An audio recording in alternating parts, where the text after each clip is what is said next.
Guys, and welcome back to Hilda's Kitchen Vlog. For today's video, magluluto tayo ng laing na gabi. So yan guys, kung paano ko ito ginawa, keep on watching at ituturo ko sa inyo step by step. At bago tayo magsimula, kung ikaw ay bago sa aking channel, please subscribe, pakiclick na rin yung notification bell button icon ng all para every time na naka-upload ako ay manonotify na. So ayan, kung ready ka na, tara, mag-umpisa na tayo. So yan guys, welcome back ulit sa aking channel. My name is Hilda at magluluto tayo ngayon. Ito yung ating mga ingredients para sa ating laing. Ang laing natin ay napaka-simple at napaka-easy gawin. At ito yung laing na ituturo ko sa inyo, yung hindi Makati. Dapat ito ay binabalatan muna bago niluluto. So yan guys, ito at meron ako ng, ito yung ating mga ingredients. Meron ako dito ng 1 kilong laing. Ito ay fresh.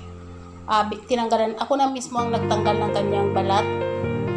At ito naman yung nabibili lang sa SM na dahon ng laing. Binabad ko na rin siya sa water at hugasan ko na siya. Ayan, nakita nyo, nakalagay na siya sa isang pot. Ready na para isalang sa kalan. At meron ako dito na gata ng nyog. Ito yung pangalawang gata at yung kakang gata. At hindi magiging laing ang isang laing kung wala siya ng onion, ng sili. Itong sili para medyo may anghang at may bagong. At ng ginger. At nilagyan ko ng isang piraso siling maanghang labuyo para meron siyang mamimbabaw yung anghang. So kasi nga pag Bicol, maanghang talaga yun. At yung aking sahog ay century tuna. Ito lang kasi yung available sa akin. Pero optional to. Pwede rin kayong maglagay ng dilis, ng prinitong isda. Depende sa iyo kung anong gusto ninyong ilagay na panahon. So ako, ito yung choice ko. At ito lang yung available sa akin. So okay na to. So ayan guys, mag-start na tayo sa ating pag nakasalang na yung ating. Bubuksan ko na yung kalan.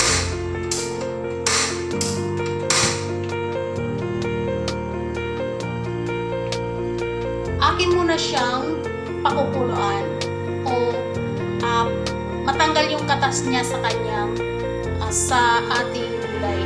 Hindi ko pa siya nilagyan ng kahit na ano. Wala pa akong nilalagay na gata. Para ma-drain muna siya, tatakpan ko siya. Iiwan ko muna siya sa mahinang apoy. Mahina lang kasi may tendency na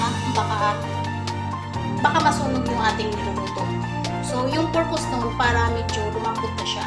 Kasi meron siyang nagdi-drip pa yung tubig niya eh. Kaya kailangan maluto siya doon sa kanyang sariling tubig na galing sa pinagugasan. So, ayan guys, magbabad na natin.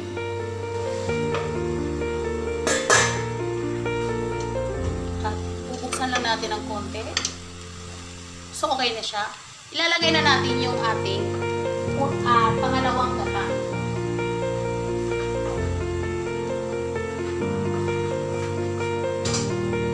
So, ilalagay ko na yung ating pangalawang gata.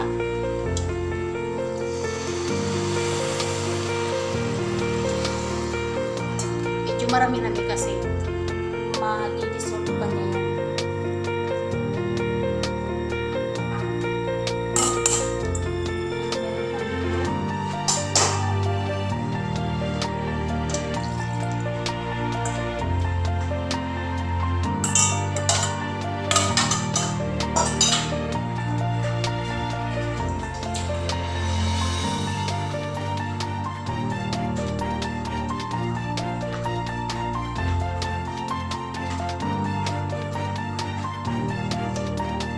Iangat lang natin ang konti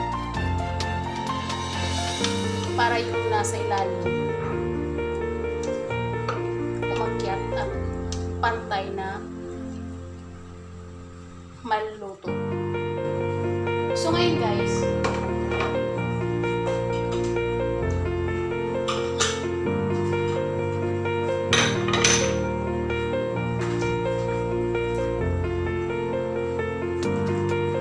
ilalagay ko na ngayon yung ating ginger para meron na siya siya ng lasa. At yung ating onions. So, nasa ibabaw lang siya.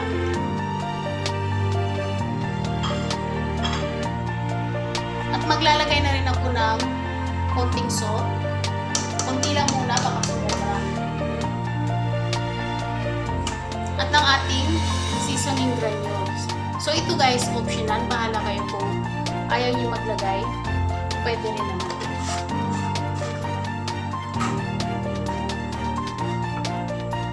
So, yung gabi pala guys, hindi siya kailangan hinahalo parati. Dahil, merong mga nagluluto na Makati. So, hayaan lang natin siya nakumulo. So, yun guys, tatapan ulit natin. Ay guys, i-check natin. At kumukulo naman siya. Kunting halo-halo lang.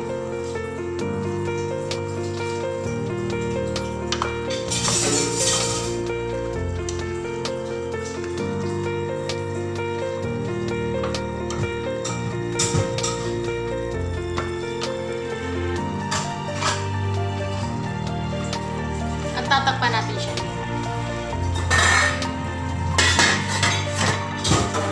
Kasi mahina. So yan guys, dahil konti na lang yung ating tubig, yung ating gata, ilalagay ko na yung ating sahog, yung ating tuna. Nilagay ko guys pati yung kanyang sauce, pero may lasa yun.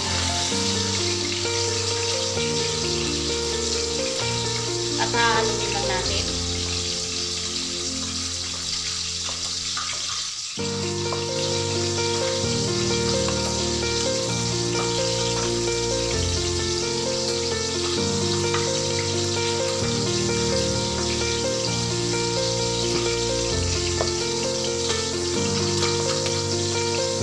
So, iiwan natin hanggang mamaya pa. Iiwan muna natin siya pakuloyin na guys. I-check na ulit natin. Natin kung ready na siya, pwede na siyang lagyan ng tatong gata. So, siguro this time pwede na. Ayan. Okay na siya. Sige. So, yun guys, maglalagay na tayo ng ating kakang gata. At ito na nga yun.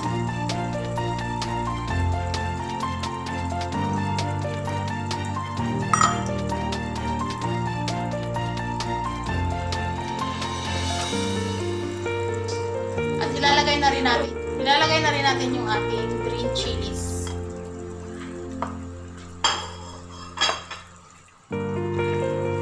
So, haluin lang natin siya at hintayin natin na maluto. Pinalakasan ko na yung ating apoy. Dahil last na to. Final na to.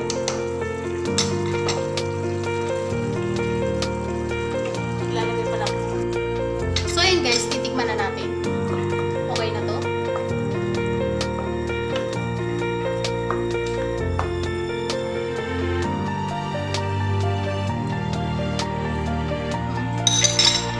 Sarap na. Sarap. Maing-ing. At maglalagay tayo ng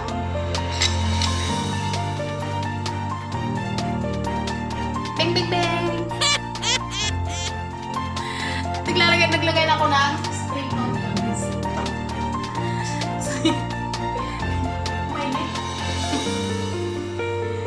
So, ayan guys, palakasan ko na ng konti ulit.